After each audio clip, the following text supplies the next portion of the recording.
السلام علیکم، آپ دیکھ رہے ہیں ہمارا یوٹیوب چینل پیارا اسلام۔ آج میں آپ کو ہارون رشید کے بیٹے کے قصے کا دوسرا حصہ سنانے جا رہی ہوں۔ ویڈیو شروع کرنے سے پہلے آپ سے درخواست ہے کہ اگر آپ ہمارے چینل پہ نئے ہیں تو سبسکرائب ضرور کریں اور بیل آئیکن کو لازمی پریس کریں تاکہ ہماری ہر آنے والی ویڈیو آپ تک پہنچ سکے۔ چلتے ہیں ویڈیو کی طرف۔ اس کے بعد اس نے مجھ سے کہا، اے ابو عامر، جب میری روح نکل جائے تو مجھے نہلا کر میرے اسی کپڑے میں مجھے کفن دے دینا۔ میں نے کہا، میرے محبوب، اس میں کیا حرج ہے کہ میں تیرے لیے کفن کے لیے نئے کپڑے لے آؤں؟ اس نے جواب دیا کہ نئے کپڑوں کے لیے زندہ لوگ زیادہ مستحق ہیں۔ یہ جواب حضرت ابوبکر صدیق رضی اللہ تعالیٰ عنہ کا جواب ہے۔ انہوں نے بھی اپنی وصال کے وقت یہی فرمائش کی تھی کہ میرے انہی چادروں میں کفن دے دینا، اور جب ان سے نئے کپڑے مانگنے کی اجازت چاہی گئی تو انہوں نے یہی جواب دیا تھا۔ لڑکے نے کہا کہ کفن تو پرانا ہو یا نیا، بہرحال بوسیدہ ہو جائے گا۔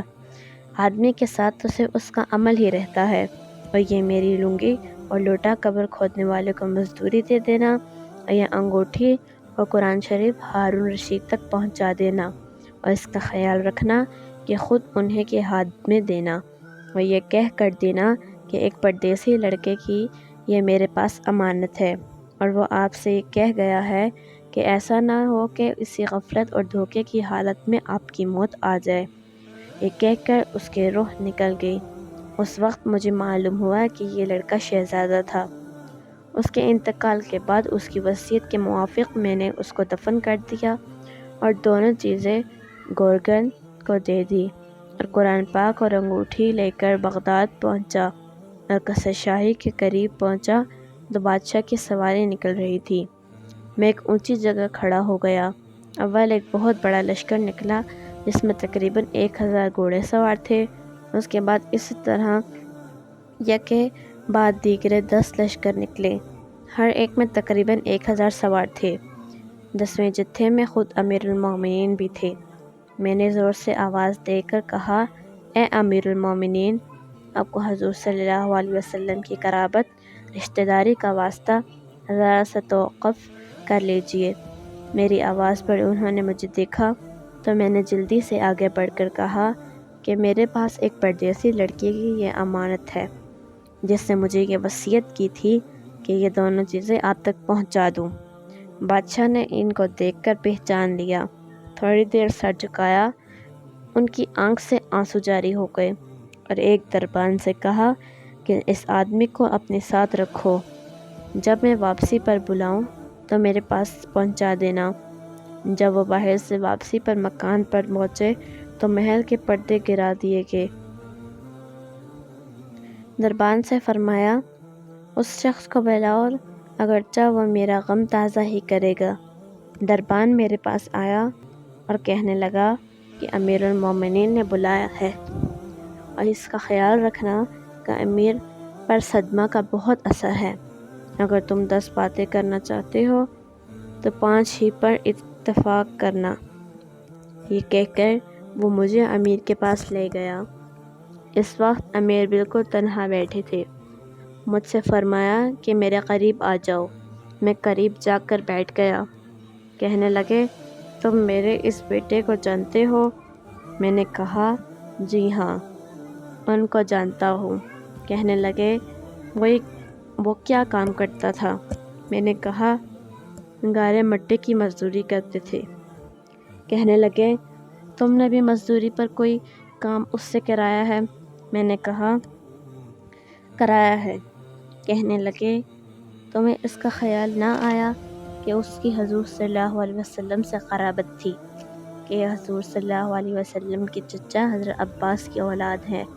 میں نے کہا، امیر المومنین، پہلے اللہ تعالیٰ سے معذرت چاہتا ہوں، اس کے بعد آپ سے عذر خواہ ہوں، مجھے اس وقت اس کا علم ہی نہیں تھا۔ یہ کون ہے؟ مجھے ان کے انتقال کے وقت ان کا حال معلوم ہوا۔ کہنے لگے کہ تم نے اپنے ہاتھ سے اس کو غسل دیا؟ میں نے کہا، جی ہاں۔ کہنے لگے، اپنا ہاتھ لاؤ۔ میرے ہاتھ لے کر اپنا سینے پر رکھ دیا اور چند شعر پڑھے جن کا ترجمہ یہ ہے، اے وہ مسافر جس پر میرا دل پگھل رہا ہے، اور میری آنکھ اس پر آنسو بہا رہی ہے۔ اے وہ شخص جس کا مکان دور ہے لیکن اس کا غم میرے قریب ہے۔ بے شک ہر موت ہر اچھے سے اچھے عیش و مقدر کو ملتی ہے۔ وہ مسافر ایک چاند کا ٹکڑا تھا جو خالص چاندنی کی ٹہنی پر تھا۔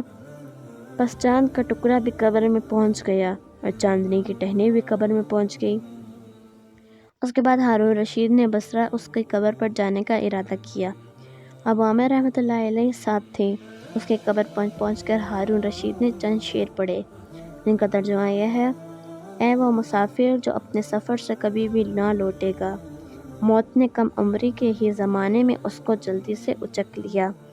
اے میری آنکھوں کی ٹھنڈک، تو میرے لیے انس اور دل کا چین تھا۔ لانبی راتوں میں بھی اور مختصر راتوں میں بھی تو نے موت کا وہ پیالہ پیا ہے جس کو عنقریب تیرا بوڑھا باپ بڑھاپے کی حالت میں پیے گا، بلکہ دنیا کا ہر آدمی اس کو پیے گا، چاہے وہ جنگل کا رہنے والا ہو یا شہر کا رہنے والا ہو۔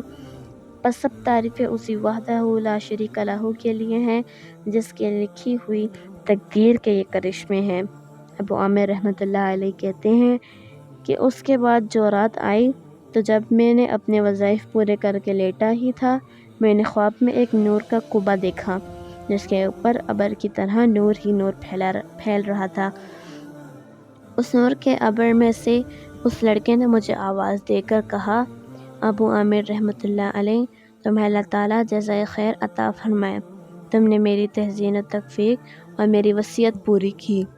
میں نے اس سے پوچھا کہ میرے پیارے تیرا کیا حال گزرا؟ کہنے لگا: میں ایسے مولا کی طرف پہنچا ہوں جو بہت کریم ہے اور مجھ سے بہت راضی ہے۔ مجھے اس مالک نے وہ چیزیں عطا کیں جو نہ کبھی کسی کی آنکھ نے دیکھا، نہ کان نے سنی، نہ کسی آدمی کے دل پر ان کا خیال گزرا۔ یہ ایک مشہور حدیث پاک کا مضمون ہے کہ آپ صلی اللہ علیہ وسلم نے ارشاد فرماتے ہیں کہ اللہ تعالیٰ کا پاک ارشاد ہے کہ میں نے اپنے نیک بندوں کے لیے ایسی چیزیں تیار کر رکھی ہیں جو نہ کسی آنکھ نے کبھی دیکھی، نہ کان نے سنی، نہ کسی دل میں ان کا خیال گزرا۔ حضرت عبداللہ بن مسعود فرماتے ہیں کہ تورات میں لکھا ہے کہ اللہ تعالیٰ نے ان لوگوں کے لیے جن کے پہلو رات کو خواب گاہوں سے دور رہتے ہیں، یعنی تہجد گزاروں کے لیے وہ چیزیں تیار کر رکھی ہیں جن کو کسی آنکھ نے نہ دیکھا ہو، کسی کان نے نہ سنا ہو، کسی آدمی کے دل پر اس کا خیال نہ گزرا ہو، نہ اس کی کوئی مقرب فرشتہ جانتا ہے، نہ کوئی نبی رسول جانتا ہے۔ اور یہ مضمون قرآن پاک میں بھی ہے۔ کسی شخص کو خبر نہیں جو آنکھوں کی ٹھنڈک کا سامان ایسے لوگوں کے لیے خزانہ غیب میں موجود ہے۔